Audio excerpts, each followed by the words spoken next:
ವರದಕ್ಷಿಣೆ ತಂದಿಲ್ಲವೆಂದು ಹೆಂಡತಿಯನ್ನು ನೇಣು ಬಿಗಿದ ಗಂಡ ದೂರು ದಾಖಲು. ಮಾಗಡಿ ಪಟ್ಟಣದಲ್ಲಿ ಅನುಪಮಾ ಎಂಬ ಮಹಿಳೆಯನ್ನು ಆಕೆಯ ಗಂಡನಾದ ಲೋಕೇಶ್ ಮತ್ತು ಕುಟುಂಬದವರು ಕೊಲೆ ಮಾಡಿ ನೇಣು ಹಾಕಿದ್ದರೆಂದು ಮೃತಳ ಪೋಷಕರು ಮಾಗಡಿಪುರ ಪೊಲೀಸ್ ಠಾಣೆಗೆ ದೂರು ನೀಡಿದ್ದಾರೆ. ಸುಜಾತಾ ಲೆಟ್ ನರಸಿಂಹಮೂರ್ತಿ ಎಂಬವರಿಗೆ 5 ಜನ ಮಕ್ಕಳಿದ್ದು ಕೊನೆಯವಳೇ ಅನುಪಮಾ. 2023ರಲ್ಲಿ ಲೋಕೇಶ್ ಎಂಬ ವ್ಯಕ್ತಿ ಹೆಣ್ಣು ಕೇಳಲು ಬಂದಿದ್ದು ಅನುಪಮಾಳಿಗೆ ಇನ್ನು ಮದುವೆ ವಯಸ್ಸಾಗಿಲ್ಲವೆಂದು ನಿರಾಕರಿಸಲಾಗಿತ್ತು. ಆದರೂ ಸಹ ಈ ಹಿಂದೆ ಎಂದರೆ 31/3/2023ರಂದು ಅನುಪಮಾಳನ್ನು ದೇವಸ್ಥಾನದಲ್ಲಿ ಮದುವೆ ಮಾಡಿಕೊಂಡಿದ್ದರು.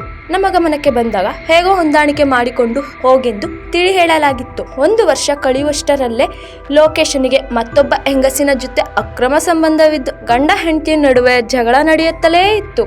ಅಕ್ರಮ ಸಂಬಂಧವನ್ನು ಪ್ರಶ್ನಿಸುತ್ತಿದ್ದ ಅನುಪಮಳಿಗೆ ವರದಕ್ಷಿಣೆ ತರುವಂತೆ ಕಿರುಕುಳ ನೀಡುತ್ತಿದ್ದರು. ಈ ಎಲ್ಲಾ ವಿಚಾರಗಳನ್ನು ಮೊಬೈಲ್ ಮೂಲಕ ತಿಳಿಸುತ್ತಿದ್ದು, ಆದರೂ ಸಹ ಹೊಂದಾಣಿಕೆ ಮಾಡಿಕೊಂಡು ಹೋಗಲೆಂದು ಒಂದು ಜೊತೆ ಚಿನ್ನದ ಓಲೆ, ಹ್ಯಾಂಗಿಂಗ್ಸ್, ಉಂಗುರದ ಜೊತೆಗೆ ಬೆಳ್ಳಿ ಕಾಲು ಚೈನು ನೀಡಿ ತಿಳುವಳಿಕೆ ನೀಡಲಾಗಿತ್ತು.